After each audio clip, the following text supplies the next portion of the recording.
Eu achei que minha esposa estava trabalhando até tarde, mas seu caso secreto com um estranho misterioso desvendou tudo. As mensagens que encontrei vai te deixar sem palavras.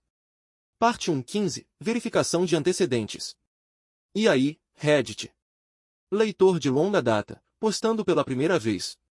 Nunca pensei que seria o cara digitando algo assim, mas cá estamos. Então, um pouco de contexto: eu, 35M, sou casado com minha esposa Alissa, 32F, há 7 anos. Estamos juntos há quase 10. Namorados desde o colégio. Tecnicamente, nos conhecemos na festa de formatura de um amigo, rolou uma química, e nunca mais paramos de conversar. Eu costumava achar que éramos sólidos.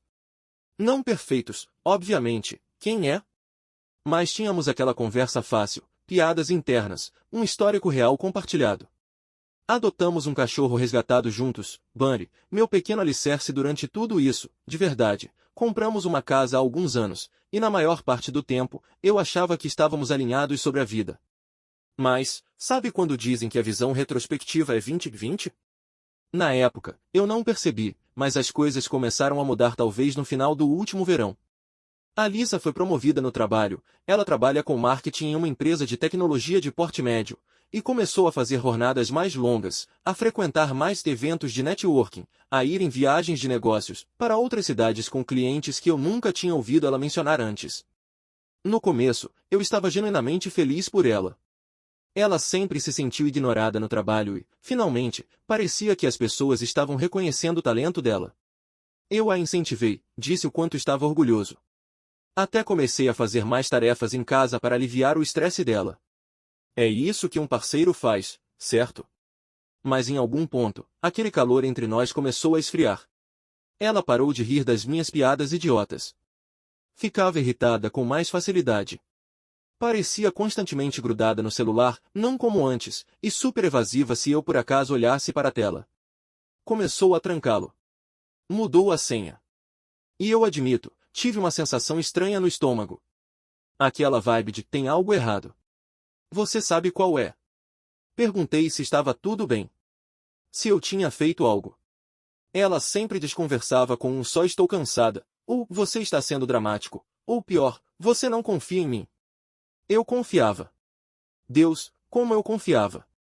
Mas foi aí que as rachaduras realmente começaram a aparecer. Parte 2.15. As pistas começam a se somar.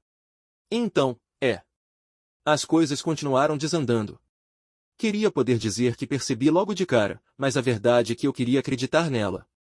Quero dizer, era Alissa, a garota que costumava me mandar mensagens só para dizer que sentia minha falta enquanto eu estava no trabalho. A mulher que chorou durante nossos votos de casamento. A pessoa que sabia meu pedido no Starbucks melhor do que eu mesmo. Mas até o cachorro mais fiel percebe quando está sendo chutado. Os sinais eram pequenos no começo. O perfume dela mudou. Ela sempre usou uma fragrância sutil, com um toque de baunilha, mas agora, era algo mais forte, mais amadeirado. Perguntei sobre isso, e ela revirou os olhos e disse que só quis mudar um pouco. Ok. Aí começaram a aparecer as noites das meninas, 1 ou 2 vezes por semana. No começo, achei até fofo, achei que ela merecia um tempo para relaxar com as amigas. Mas toda vez que eu perguntava com quem ela estava, ela murmurava alguns nomes que eu nunca tinha ouvido antes. Ah, só umas colegas de trabalho, ou você não conhece. E quando eu me oferecia para deixá-la ou buscá-la, ela ficava estranhamente na defensiva. Eu não sou uma criança, ela disparou uma vez. Outra vez, ela voltou de uma dessas saídas parecendo estranha. Tipo, ela estava tentando demais parecer casual. Maquiagem ainda intacta, cabelo arrumado, mas a blusa estava do avesso. Do avesso. Eu apontei, meio rindo, e ela congelou como um cervo diante dos faróis. Depois passou por mim apressada com um ai, tanto faz e sumiu no banheiro. E então, e juro que não me orgulho dessa parte, comecei a checar a quilometragem do carro dela. Foi idiota, eu sei. Mas eu precisava de algo. Alguma espécie de realidade. Ela dizia que estava num hotel no centro para uma reunião estratégica com um cliente, mas o carro dela marcava mais de 100 quilômetros rodados quando devia ser metade disso. Toda vez. Perguntei de novo. Você tem certeza que está trabalhando até tarde? Ela mal levantou os olhos do celular. Já te falei. Você tá sendo paranoico. E foi assim que comecei a me sentir um estranho dentro da minha própria casa. Parte 3:15. A prova irrefutável. A noite em que tudo desabou começou absurdamente normal. Ela disse que teria mais uma reunião de projeto à noite e que só chegaria em casa depois das 22 horas. Eu assenti, fingi que não ligava e segui com a minha noite, levei o Bunny para passear, coloquei alguma coisa na Netflix, abri uma cerveja. Mas minha cabeça não desligava. Aquela vozinha no fundo da mente estava gritando. Eu tinha uma sensação no estômago de que, se eu olhasse só um pouco mais de perto, encontraria algo. Então fiz a coisa que jurei nunca fazer, olhei o iPad dela. Agora, quero deixar claro, não fui atrás disso porque sou algum maluco possessivo. Fui atrás porque estava perdendo a sanidade aos poucos, e precisava saber se eu estava ficando louco, ou se ela estava mentindo. O iPad estava sincronizado com o iMessage dela. Ela nunca se deu ao trabalho de desincronizar. A primeira coisa que vi foi uma conversa com alguém chamado Jay. Sem sobrenome. Só Jay. E aí me bateu. Aquele apelido estranho que ela mencionou algumas vezes de passagem. O Jay falou uma coisa engraçada no almoço hoje. O Jay acha que eu sou muito controladora. Achei que fosse algum colega de trabalho, nunca pensei em perguntar mais. Abri a conversa. O que lhe fez meu estômago despencar de um jeito que me deu enjoo físico. A noite passada foi incrível. Ainda não acredito que conseguimos. Sinto falta do seu gosto. Quando você vai contar para ele? A resposta dela, logo. Ele tá desconfiado, mas não vai fazer nada. Ainda acha que sou a esposinha doce dele. Cara com olhos virando. Aquele emoji. Aquele maldito emoji. Como se eu fosse só uma piada para ela. Tinha fotos também. Dos dois juntos. Ele sem camisa. Ela com uma lingerie que eu nunca nem tinha visto antes. Daquelas que ela já nem usava mais comigo. E estava tudo ali. Na minha frente. O caso que eu só temia vagamente, cru, explícito, inegável. Fiquei ali por uns 20 minutos, olhando para a tela, com a mão tremendo, o coração disparado, e o Bunny enroscado nos meus pés como se soubesse que algo estava errado. E eu só conseguia pensar, como diabos a gente chegou a esse ponto? Parte 4:15. Confronto. Então lá estou eu, sentado com o iPad na mão, meu mundo inteiro virado de cabeça para baixo. Eu não tinha um plano. Nenhuma estratégia. Só raiva. Dor. Confusão. Tudo fervendo no peito como um maldito vulcão. Não lembro de ter me levantado. Nem de ter dirigido. Mas de algum jeito acabei em frente ao encontro de trabalho dela, um hotel boutique na periferia da cidade. Nem era na área central, como ela tinha dito. O carro dela estava no estacionamento. Estacionei de frente e fiquei encarando por alguns segundos. Então mandei uma mensagem. Ainda tá no escritório. Alissa, sim. Terminando agora. Pode ser que vá até tarde. Certo. Tá bom. Entro no hotel, coração batendo como um martelete, mãos geladas. Nem sei o que eu esperava. Talvez no fundo eu quisesse estar errado. Ter entendido tudo errado. Mas, lá no fundo, eu sabia. Perguntei na recepção se havia um hóspede chamado Jay ali. A recepcionista nem piscou. Quarto 203. Sem hesitação. Subi as escadas correndo. Tava tremendo tanto que precisei secar as palmas das mãos na calça antes de bater na porta. E quando ela se abriu, lá estava ela. De roupão. Cabelo úmido. Maquiagem borrada de um jeito que não tinha nada a ver com choro. E atrás dela, um cara com cara de maromba descolado, talvez uns 40 e poucos, barba milimetricamente aparada, sem camisa, segurando uma taça de vinho como se fosse o dono do lugar. Ela congelou. Eu disse uma palavra só. Sério? Silêncio absoluto. Jay chegou a dar um sorrisinho. Como se fosse engraçado. Como se eu fosse a piada. Alissa finalmente falou. Não é o que parece. Eu ri. Alto. Não foi uma risada de verdade, mas um grito engasgado. Você tá de sacanagem comigo? Ela tentou sair pro corredor, fechando a porta atrás de si como se aquilo apagasse o que eu tinha acabado de ver. Vamos só conversar, tá? Você tá sendo muito dramático. Eu não podia acreditar. O gaslighting, mesmo agora. Dramático, eu disse. Eu li suas mensagens. Vi as fotos. Eu sei. Ela nem tentou negar. Só cruzou os braços e disse, bom, talvez se você prestasse mais atenção em mim em vez do seu cachorrinho precioso e das suas rotinas entediantes, eu não tivesse precisado procurar outra pessoa. E foi isso. O interruptor virou. Olhei para ela, de verdade, e pela primeira vez em anos, não vi a mulher que eu amava. Vi outra pessoa. Alguém frio. Arrogante. Uma mentirosa de roupão de seda. Virei as costas e fui embora. Não gritei. Não implorei. Só, saí. Parte 5:15, as consequências no estacionamento. De algum jeito, voltei pro carro. Nem lembro de ter andado pelo corredor ou descido as escadas. Era como se meu corpo estivesse se movendo, mas eu não estivesse mais ali. Minhas mãos ainda tremiam. Minha boca estava seca. Sentei no banco do motorista, encarando o volante como se ele tivesse as respostas que eu precisava. E então eu desmoronei. Não foi alto. Nem dramático. Só aquele choro sufocado, silencioso, como se tivessem sugado todo o ar dos meus pulmões. Lembro de apertar o volante com tanta força que meus nós dos dedos ficaram brancos. Nem chorar direito eu conseguia. Era só um silêncio atordoado misturado com 1000 emoções batendo de uma vez. Traição. Humilhação. Raiva. Luto. E por baixo de tudo isso, um vazio nojento e oco. Como se uma parte de mim tivesse acabado de morrer. Não liguei para ninguém. Não queria falar. Fiquei naquele estacionamento por mais de 1 hora. Em algum momento, a imagem do Bunny me veio à cabeça, e percebi que precisava voltar para casa. Ele não tinha sido levado para passear. Estaria esperando na porta, como sempre fazia. Cheguei em casa, e lá estava ele, abanando o rabo como o pequeno lenda leal que ele é. Me joguei no chão e o abracei, enterrando o rosto na pelagem dele. Ele só lambeu meu rosto como se nada tivesse acontecido. E quer saber? Naquele momento, eu honestamente amei aquele cachorro mais do que já amei qualquer ser humano. Porque ele nunca mentiu. Nunca traiu. Nunca me fez sentir que eu não era suficiente. Dormi no sofá naquela noite.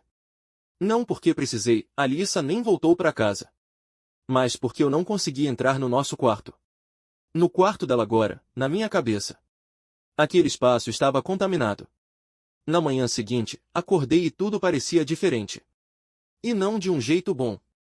Parte 6:15, Gasliga, Gatekiep, Girl Boss. Na manhã seguinte, ela entrou pela porta por volta das 9 horas, como se tivesse acabado de voltar do yoga ou de um brunch com as amigas. Usando as mesmas malditas roupas da noite anterior, sem vergonha, sem remorso, só aquele olhar frio e distante que ela vinha aperfeiçoando ultimamente. Eu não disse nada.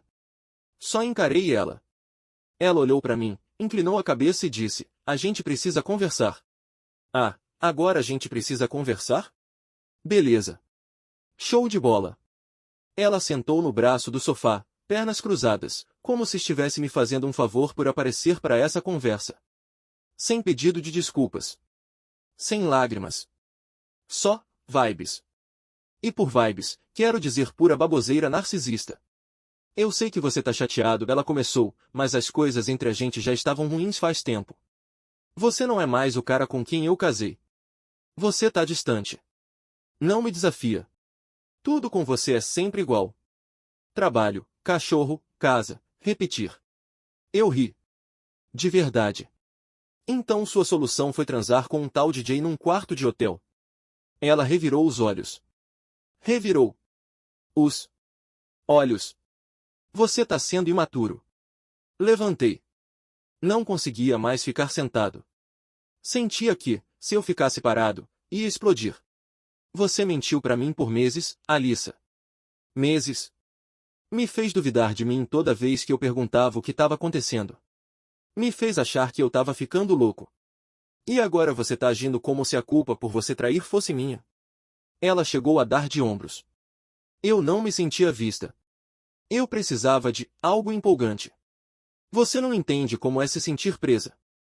Você se sentiu presa no casamento, então resolveu se prender em cima de outra pessoa? Legal. Essa pegou. Por uns 2 segundos, ela pareceu envergonhada. Depois entrou no modo completo de defesa. Você tá exagerando, ela disse.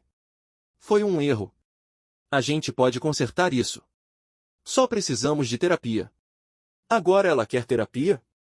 Depois de semanas de encontros secretos e me tratar como saco de pancadas emocional? Não falei mais nada. Só fui até o quintal, sentei nos degraus com o banner e fiquei olhando para a cerca. Minha vida inteira, a vida que eu achei que estávamos construindo, parecia uma casa queimada. E ela queria jogar terapia em cima disso como se fosse uma garrafinha d'água tentando apagar um incêndio no lixão. Parte 7:15, o interruptor vira. Aquela manhã foi um ponto de virada. Algo dentro de mim simplesmente quebrou. Não digo no sentido violento, nem de raiva. Foi mais silencioso que isso. Como se eu tivesse parado de sangrar e começado a cicatrizar. Entorpecido. Frio. Lúcido. Enquanto Alissa provavelmente estava lá dentro escrevendo algum roteiro estilo jornada de cura digna de Pinterest para me convencer da tal terapia, eu fiquei sentado lá fora com o Bunny, pensando nos últimos anos. Todos os aniversários que eu planejei. Os aniversários de casamento que eu lembrava e ela não. A vez que eu segurei ela quando o pai morreu. As noites em que ela chorava por causa do trabalho e eu ficava acordado conversando até ela se acalmar. Tudo isso. Amor de verdade, cru, real, e ela simplesmente jogou no ralo. Entrei de volta e encontrei ela na cozinha, rolando o celular. Provavelmente mandando mensagem pro Jay. Ou pro terapeuta. Sei lá. Quero que você vá embora, eu disse. Ela olhou para cima, surpresa. Como é? Você ouviu. Você não tem o direito de ficar aqui. Não depois de destruir o que a gente construiu pelas costas. Vai ficar com o Jay. Ou num hotel. Qualquer coisa. Só pega suas coisas e vai. Ela piscou. Você tá me expulsando da minha própria casa? É nossa casa. E eu não tô te expulsando. Tô pedindo pra você sair antes que eu perca completamente a cabeça. Ela se levantou, braços cruzados. Você tá sendo dramático. Vai se arrepender disso. E lá estava. A clássica frase de manipulador. Como se ela fosse a protagonista da história e eu só uma nota de rodapé no arco de redenção caótico dela. Me arrependi de ignorar meu instinto por meses. Isso parece o primeiro acerto que eu tô fazendo. Ela me encarou por alguns segundos, tentando me decifrar, talvez, e depois subiu as escadas bufando. Bateu gaveta, fez mala. Desceu pisando forte, igual adolescente de birra. Antes de sair, ela me olhou e disse, você não sabe o quanto o casamento é difícil.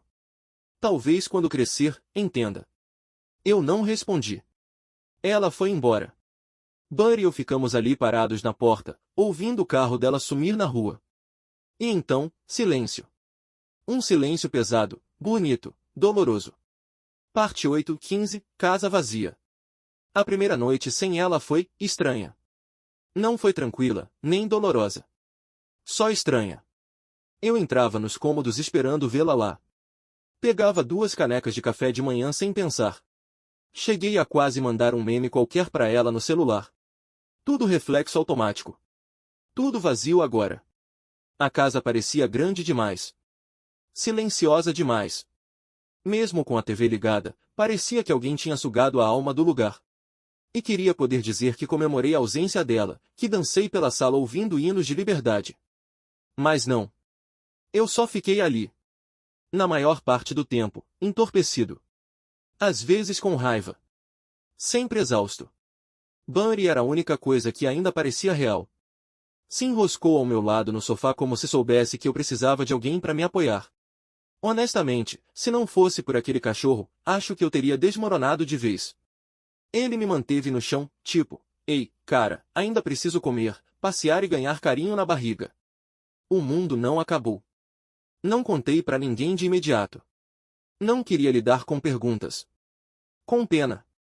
Não estava pronto para dizer em voz alta, minha esposa me traiu e mentiu na minha cara por meses, e agora eu tô aqui sentado numa casa cheia de memórias tentando não gritar. Eventualmente liguei para o meu irmão mais velho. Ele ficou em silêncio por um bom tempo depois que eu contei. Aí disse, quer que eu vá aí? Essa pergunta quase me derrubou. Porque sim, eu queria que alguém viesse. Mas também não queria que ninguém me visse daquele jeito. acabado.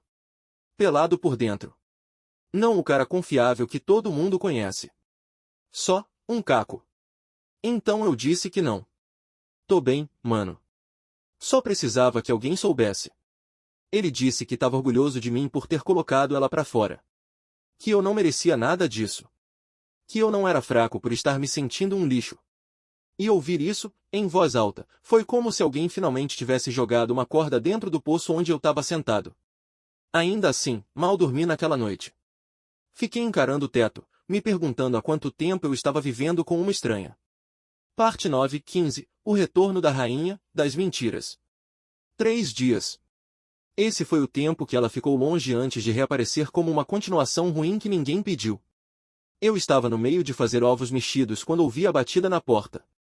Olhei pelo olho mágico, e lá estava ela, parada na varanda, de óculos escuros como se estivesse fugindo dos paparazzi, ou da vergonha. Provavelmente dos dois. Não abri a porta de imediato.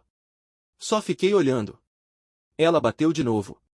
Quando finalmente abri, ela me deu aquele meio sorrisinho fraco. Oi. Sem pedido de desculpas. Sem emoção. Só um boi. Como se a gente tivesse se esbarrado no supermercado. O que você quer, Alissa? Ela suspirou. A gente pode conversar. Não falei nada. Só dei um passo para trás e deixei ela entrar. Nem sei por quê. Curiosidade? Fechamento? Talvez alguma parte masoquista de mim só queria ver até onde ela iria para torcer a faca. Ela se sentou à mesa da cozinha como se ainda morasse ali e disse, tive muito tempo para pensar. Segurei a vontade de soltar, 3 dias, né? Foi o suficiente para refletir sobre destruir um casamento inteiro? Eu sinto sua falta, ela disse. Sinto falta de nós. O Jay foi um erro. Ele não significa nada. Foi só uma distração. Nós temos história. Uma vida. Isso tem que valer alguma coisa. Fiquei em silêncio. Porque se eu começasse a falar, talvez não conseguisse mais parar. Ela continuou, como se estivesse lendo um roteiro que achou no Google sobre como manipular seu marido de volta. Eu estava em um lugar ruim. Me sentia invisível. Você não era mais carinhoso. A gente parou de ter conversas de verdade. Eu precisava me sentir desejada de novo. Mas agora percebo que fiz isso da maneira errada. Da maneira errada? Você traiu do jeito errado? E qual seria o jeito certo? Com menos nudes e mais poesia? E aí ela soltou essa pérola, a gente pode fazer terapia de casal. Recomeçar. Eu sei que podemos consertar isso se tentarmos. Foi aí que me levantei. Eu tentei, eu disse. Tentei quando você se fechava toda vez que eu perguntava o que estava acontecendo. Tentei quando assumi suas responsabilidades, quando te apoiei, quando te dei espaço. Tentei enquanto você dormia com o Jay e ria de mim pelas minhas costas. Ela ficou em silêncio por um segundo. E então puxou a carta nuclear. Você realmente quer jogar tudo fora por causa de um erro? Juro que vi vermelho na hora. Um erro? Você tomou uma série de decisões calculadas para mentir, me manipular e me trair repetidamente.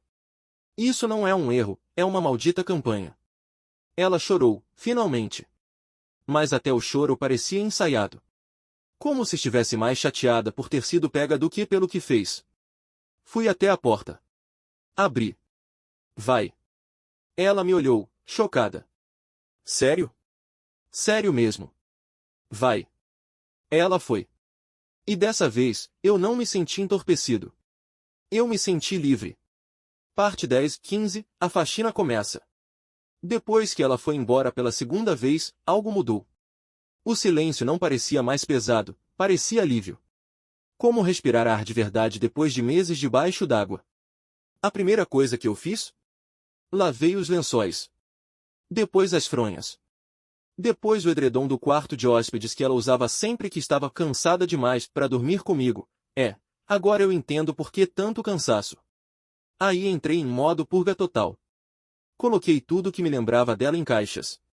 Todas as fotos emolduradas, lembrancinhas de viagens, aquelas canecas idiotas dele e dela que compramos numa loja caríssima do ETS na fase lua de mel. Tudo para uma caixa. Caixa pro garagem. Fora do meu campo de visão. Também cancelei o Spotify dela do nosso plano família. Mesquinho? Com certeza. Terapêutico. Mais ainda. Tinha uma playlist que ela sempre colocava quando cozinhava, uma coisa meio Boys Baby com Dua Lipa e Lizzo, e juro, no segundo que ouvi a primeira nota tocando por engano, quase joguei o celular pela janela. Mas em vez disso, removi o acesso dela com toda a calma do mundo. Agora ela pode pedir pro Jay pagar o prêmio. A casa ainda tinha partes que pareciam dela. O cheiro dela ainda estava nas mantas do sofá, o sabonete facial no banheiro. Mas cada coisa que eu limpava, jogava fora ou doava fazia o lugar parecer um pouco mais meu de novo. Reorganizei a sala. Comprei um novo jogo de cama numa cor que ela sempre dizia que odiava. Levei o Bunny para fazer uma trilha que costumávamos fazer juntos, e percebi que gostei bem mais sem ela reclamando de mosquitos ou do sinal fraco. E o mais doido? Comecei a dormir melhor. Sem me revirar na cama. Sem ficar esperando ela voltar. Sem ansiedade me mantendo em alerta. Só sono. Sono profundo, sem sonhos, sem peso. A primeira noite de descanso ininterrupto foi melhor que qualquer sessão de terapia. Ainda acordava triste às vezes, não vou mentir. As manhãs eram as mais difíceis. Aquele espaço vazio na cama, a ausência da mensagem de bom dia, mesmo que o carinho fosse falso no fim, eu ainda estava de luto pela ideia dela. Mas o luto começou a dar espaço para clareza. E essa clareza? Foi boa pra caramba. Parte 11:15, advogado nela. Não demorou muito pro lado racional do meu cérebro entrar em ação e dizer, beleza, cara, hora de cuidar das coisas de verdade. Então, liguei para uma advogada. Nem consigo descrever o quão estranho foi estar naquela reunião, ou melhor, chamada no Zoom porque #2025, conversando com uma completa desconhecida sobre como desmontar uma vida que eu levei quase uma década para construir. Mas minha advogada era calma, afiada e direta. Não dourou a pílula, e honestamente, isso foi um alívio. Quando ela perguntou se eu tinha alguma prova do caso, só empurrei o notebook na direção da câmera e disse, tenho de sobra. Mensagens. Prints. Recibos de hotel. Fotos com data e hora. Parecia que eu tinha, sem querer, me tornado uma operação da FBI versão solo. Ela analisou tudo e disse, isso é sólido. Especialmente se você quiser seguir pelo caminho do divórcio sem contestação. Eu assenti. Não quero vingança. Só quero sair disso. A maior questão era a casa. Tecnicamente, o nome dos dois estava no financiamento. Mas adivinha quem pagou 80% nos últimos 3 anos enquanto ela vivia de faz de conta de marqueteira girl boss? Eu. Também deixei claro que queria a guarda total do Bunny. Pode parecer bobeira para algumas pessoas, é só um cachorro, mas não, ele é minha família. Meu suporte emocional. O único ser nesta casa que não me olhou na cara e mentiu. No fim das contas, ela nem fez questão de brigar por ele. Provavelmente não queria a responsabilidade. Surpreendente? Nem um pouco. O processo todo foi mais limpo do que eu esperava. Frio, mas limpo. Ela tentou mandar umas mensagens cheias de culpa no meio do caminho, os clássicos ainda te amo e a gente podia consertar isso se você parasse de ser tão cabeça dura, mas eu não mordi a isca. Minha advogada me orientou a não responder. E eu obedeci. E a cada papel assinado, a cada passo dado, eu me senti um pouco mais leve. Não era vitória. Não era vingança. Era encerramento. E teve um gosto melhor do que qualquer coisa que ela cozinhou no último ano. Parte 12:15, reconstruindo o cara no espelho. Então lá estava eu, me desvinculando legalmente de alguém que já foi meu tudo, e, de alguma forma, no meio do caos, comecei a me encontrar de novo. Eu não esperava por isso. Sinceramente, achei que ficaria encolhido em posição fetal por meses, vendo reprises e comendo cereal direto da caixa. Mas quando a parte legal entrou nos trilhos, quando a ansiedade diária de qual será a nova mentira dela hoje, saiu da minha rotina, eu finalmente tive espaço para respirar. Voltei para a academia. Não para ficar gostoso de vingança ou coisa do tipo, mas porque eu precisava de estrutura. Precisava me sentir forte em algum lugar, mesmo que fosse só debaixo de uma barra de ferro. E sim, talvez, com certeza, eu tenha me matriculado numa aula de boxe só para poder socar coisas sem consequências. Sem arrependimentos. Também comecei a escrever num diário. Só despejar os pensamentos antes de dormir. Antes eu achava que isso era papo de autoajuda brega, mas você se surpreende com o poder de escrever. Ela é uma manipuladora mentirosa do C asterisco asterisco asterisco asterisco asterisco asterisco em letras garrafais numa folha em branco, e sentir aquilo sair do peito. Meu apetite voltou. Voltei a comer de verdade. A fazer comidas que eu gosto, e não só as porcarias de smoothie de couve chia que ela inventava a cada semana. Cozinhar passou a ser um ato de retomada. Como se eu estivesse reconquistando minha cozinha, um dente de alho por vez. Me reconectei com alguns amigos antigos também. Vários tinham se afastado com o tempo, provavelmente porque eu estava ocupado demais tentando manter um casamento que afundava aos poucos. Um deles, o Josh, me levou para comer asinhas e tomar uma cerveja e nem tocou no assunto do divórcio até eu mencionar. Ele só disse, tô contigo, mano. Sempre estive. Sempre vou estar. Isso me pegou mais do que eu imaginava. E aí teve a minha playlist. A playlist do divórcio. Hinos de raiva, acústicos deprê, e umas faixas de F asterisco asterisco asterisco. Se você ouvir aquilo no carro com os vidros abaixados virou minha terapia. Catártico pra caramba. Claro que ainda tinham noites difíceis. Manhãs em que eu acordava e instintivamente esticava o braço pro outro lado da cama, só para encontrar o vazio e o frio. Mas aquele espaço começou a parecer menos solitário. E mais como liberdade. Eu não estava me curando para ter ela de volta. Eu estava me curando para ter a mim mesmo de volta. Parte 13 e 15, o último cara a cara. Fazia mais ou menos um mês desde que ela tinha ido embora de vez, sem mensagens, sem aparições inesperadas, só distância limpa. Eu tinha me mantido ocupado, mantido meus limites firmes, e honestamente, estava orgulhoso disso. Eu estava fazendo o trabalho. Então eu vi ela. Totalmente por acaso. Eu estava pegando um café naquele lugarzinho no centro, aquele que a gente costumava ir depois das feirinhas, que agora percebo que ela odiava, mas fingia gostar para parecer cool. Tava lá, parado, banner amarrado do lado de fora, café na mão, esperando o meu sanduíche de café da manhã, e bum. Lá estava ela. Entrando como se fosse cena de alguma comédia romântica ruim. Óculos escuros, jeans apertado, aquele ar de confiança que grita, eu sou a protagonista dessa história. Ela me viu. Parou. Tirou os óculos devagar, como se estivesse esperando por aquele momento grandioso. Eu fiquei calmo. Só dei um aceno com a cabeça. Ela sorriu. Oi. Uau. Você tá diferente. Tradução. Como assim você parece que tá com a vida em ordem sem mim? Dei de ombros. Tenho focado em mim mesmo. Ela inclinou a cabeça. Você tá muito bem. Ah, é? Pena que você não percebeu isso quando tava lavando as cuecas do Jay na pia de um hotel. Eu só disse, valeu e tomei um gole do café. Não ia dar nada para ela se alimentar. Nem raiva, nem atenção. Só vibes e limites. Ela ficou parada ali. Tava pensando em te mandar mensagem. Cortei. Calmo. Gentil. Firme. Acho que não tem necessidade. Ela piscou. Pegou de surpresa. Não tô com raiva, eu disse. Não mais. Não tô amargo. Mas terminei. De verdade. E não preciso de encerramento nem de uma última conversa. Eu tenho paz agora. E te peço que não atrapalhe isso. Ela ficou ali, como se quisesse dizer algo.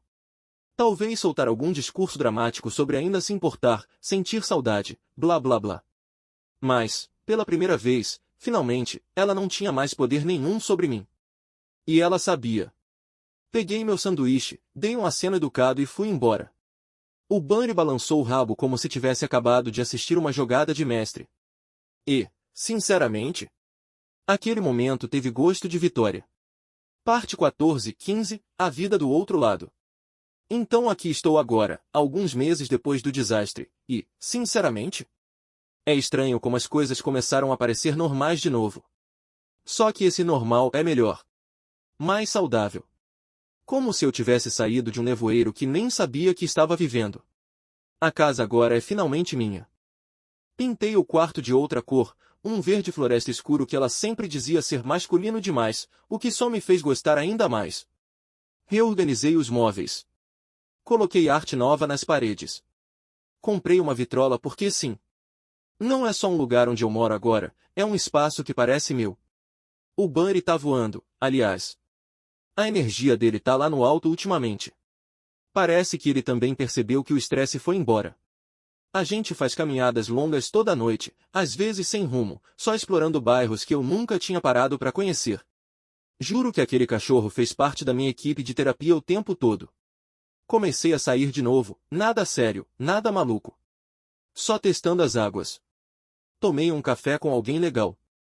Fui num quiz de bar com uma garota que sabia citar 3 países que começam com dizer é bom estar com pessoas com quem não existem minas emocionais enterradas em cada conversa. Mas mesmo quando estou sozinho, eu não me sinto mais solitário.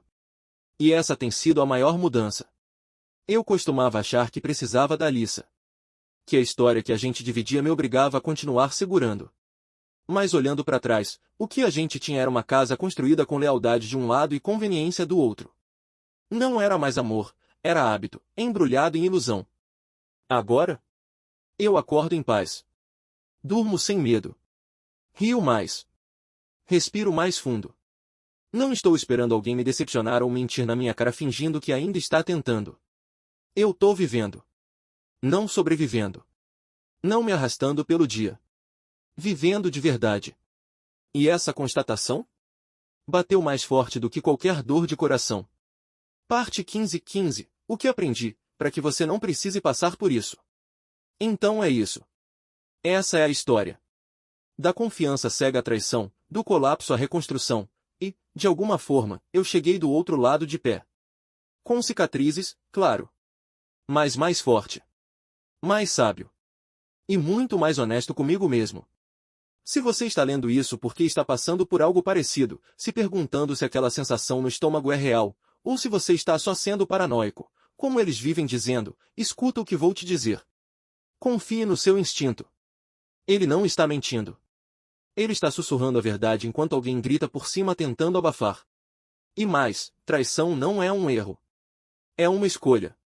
Aliás, é uma centena de escolhas, de mentir, de esconder, de priorizar o próprio prazer acima da sua dignidade. Ninguém acaba num quarto de hotel por acidente. Isso não é tropeço. É uma maldita maratona de egoísmo. Se tentarem te gasligar? Jogar a culpa em você, reescrever a história, minimizar sua dor? Não caia nessa. Isso não é amor. É manipulação vestida de carinho. Demorou para eu entender que, para manter a paz numa guerra de um lado só, eu estava engavetando partes inteiras de mim. Perdendo a mim mesmo. Agora? Eu estabeleço limites. Eu digo não. Valorizo a verdade mais do que o conforto, e a paz mais do que uma estabilidade falsa. Não romantizo o potencial, presto atenção em padrões. Só isso já mudou minha forma de ver relacionamentos. Conclusão final? Saia se for preciso. Mesmo que doa. Mesmo que dê medo. Você tem o direito de ir embora do que te machuca, mesmo que um dia tenha te feito feliz. Mesmo que jurem que ainda dá para consertar. Nem tudo precisa de conserto. Algumas coisas precisam de um fim. Você vai ficar bem. Eu prometo. Talvez não hoje. Talvez não amanhã. Mas vai chegar uma manhã em que você vai acordar, e o primeiro sentimento não vai ser tristeza. Vai ser liberdade. E isso? Isso vale tudo. Obrigado por ter lido até o fim. Se ao menos uma pessoa ler isso e perceber que não está louca, que merece coisa melhor, então já valeu a pena escrever. Cuide de você.